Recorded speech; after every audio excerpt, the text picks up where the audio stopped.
राधे राधे। ओम नमः शिवाय। तो कैसी चल रही है तैयारी आप सभी की?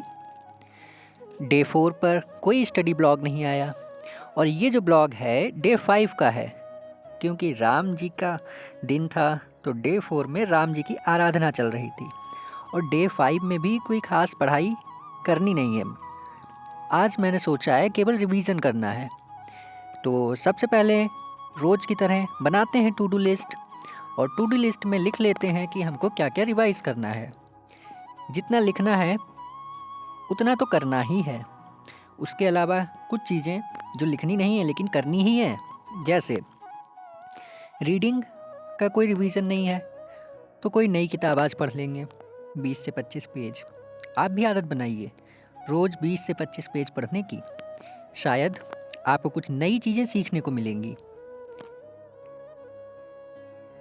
और आजकल की जो सबसे बड़ी परेशानी है कि समय नहीं मिलता, उसका भी बताऊंगा क्या करो। पहले देखो टू डू लिस्ट बन गई है। मैथ्स में जो रिवाइज़ करना है मुझको, आभास सैनी सर के नोट्स रिवाइज़ करने हैं जो मैंने परसेंटेज चैप्टर किया था उसके, और जीएस में अभियान चैनल से जो पढ़ा है वो, और साथ ही साथ एनसीईआरटी पढ़नी है मुझको। और इसके बाद इंग्लिश में मुझे वोकैब करना है। यही आज का टू डू लिस्ट था मेरा। रिवीजन करना है मतलब इन चीज़ों का। तो शुरुआत कर दी है जीएस के सेक्शन से और अभियान चैनल से रिवीजन शुरू कर दिया है। अभियान चैनल पे पढ़ते पढ़ते हम पहुंच गए हैं इंडस वैली सिविलाइजेशन पे। यहाँ तक पूरा रिवाइज करना है। अच्छा, ये आपको बता दूं कि मैं रिकॉर्डिंग के लिए क्या करता हूँ।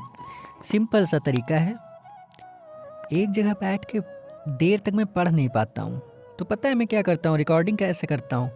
मैं जिस समय रिवीजन कर रहा होता हूँ उस समय रिकॉर्डिंग कर लेता हूँ, और पढ़ने के लिए मैं थोड़ा देर बैठ के पढ़ता हूँ, उसके बाद घूमते टहलते हुए रूम में पढ़ता हूँ।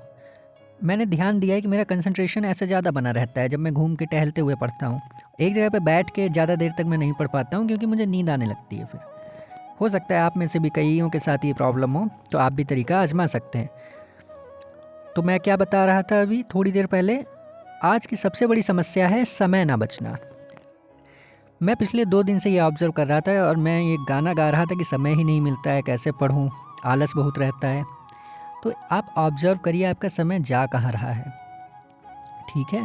तो आपको खुद पता चल जाएगा कि आपके पास समय की कमी नहीं है, बल्कि समय के प्रबंधन की कमी है। आप समय को मैनेज नहीं कर पा रहे हैं, आप गलत जगहों पे समय खर्च कर रहे हैं। ये देखिए, मैंने इंडस वैली सिविलाइजेशन तक एनसीईआरटी में भी पढ़ लिया है और ये पूरा रिवाइज़ करना है मुझे आज। तो जब आप ऑब्जर्व करेंगे कि आपका समय कहाँ जा रहा है, तो आप देखेंगे, आप वीडियो देखने जाते हैं किसी एक टॉपिक की और वहाँ नीचे आने वाले शॉर्ट्स देख लेते हैं। यानी 10 मिनट की वीडियो देखने गए थे और 1 घंटे आप इंटरनेट पे बिता के आ गए। बस इसे ही कम करना है। तो एक चीज़ आप अगर सही कर लीजिए, ये जो इंटरनेट पे आपका समय है जो बर्बाद हो रहा है, उससे खुद को बचा लीजिए। मैं भी इस पर काम करूँगा क्योंकि मेरा भी बहुत समय बर्बाद होता है ऑनलाइन इंटरनेट पे। और सबसे बड़ी चीज़, ये न्यूज़ चैनल्स को देखना बंद कर दीजिए। इतनी निगेटिव न्यूज़ आपके दिमाग में पहुंच जाएंगी कि आपकी ज़िंदगी पॉजिटिव रह नहीं पाएगी और ना आप तैयारी कर पाएंगे। तो सबसे पहले तो न्यूज़ चैनल्स देखना बंद कर दीजिए। और दूसरा, इंटरनेट पे केवल जितना आपको काम की चीज़ें हैं देखनी है, कोई टॉपिक अटक रहा है आपका, उससे रिलेटेड लेक्चर देखिए। उसके नीचे शॉर्ट्स आ रहे हैं, मत देखो भाई। आप एक शॉर्ट देखने जाएंगे 10 और आ जाएंगे, और जब वो पॉपअप होती है ना वीडियो, तब आप रोक नहीं पाते हैं खुद को, क्योंकि आपकी इच्छा शक्ति अभी इतनी दृढ़ नहीं हो गई है कि आप रोक पाएँ खुद को। तो पढ़ाई पे ध्यान देना है तो थोड़ा कंट्रोल करना है इन सब चीज़ों पे। तो मैंने शुरू कर दिया था एनसीईआरटी पढ़ना, और एनसीईआरटी को रिवाइज़ करना है इंडस वैली सिविलाइजेशन में जितना पढ़ रखा है वहाँ तक। अच्छा, एक क्वेश्चन अभी जो पढ़ा था वो पूछता हूँ आपसे। फर्स्ट इंस्क्रिप्शन बताइए जो प्योर संस्कृत में है। इसका आंसर आपको मैं लास्ट में दूंगा या डिस्क्रिप्शन बॉक्स में दे दूंगा। अच्छा, एक और बता दीजिए, सती प्रथा जो थी उसके बारे में हमको किस इंस्क्रिप्शन से पता चला। 2 क्वेश्चन हो गए। और इसके बाद अब मैंने वोकैब शुरू कर दी थी। वोकैब मुझे रिवाइज़ करनी थी जितना मैंने पढ़ा है। वोकैब में रूट वर्ड से कर रहा हूँ, जैसा कि आपको पहले भी बता चुका हूँ। कोशिश करते हैं अब रोज़ ब्लॉग डालने की, रोज़ पढ़ने की।